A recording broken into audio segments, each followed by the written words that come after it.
పునిన భాగ్యరేఖ చెడిపోయిన పిమ్మట నెటి మానవుండైనను వానినెవరు ప్రియంబునన్ బల్కరు పిల్వరెచ్చట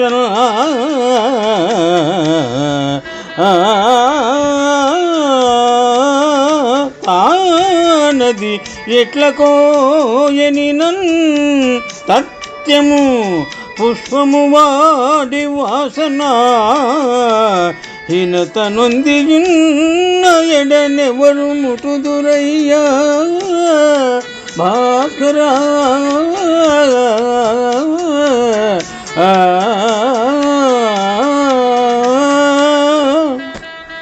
భాస్కర శతకము నుండి ఈ పద్యము గ్రహింపబడినది.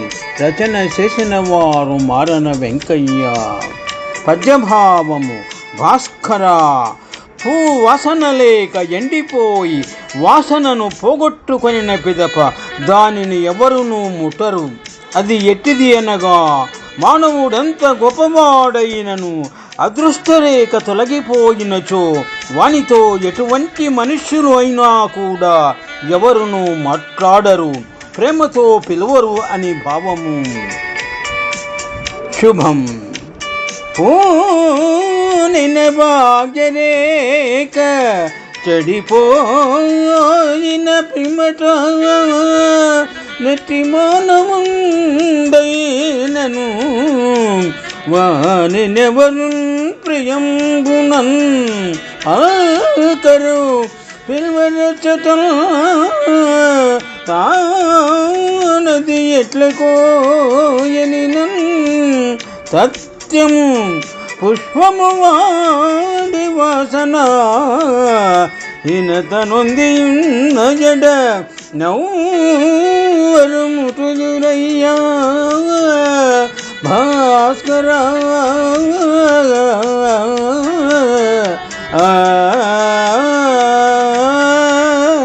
శుభం. పునిన భాగ్యరేఖ చెడిపోయిన పిమ్మట నెటి మానవుండైనను వానినెవరు ప్రియంబునన్ బల్కరు పిల్వరెచ్చట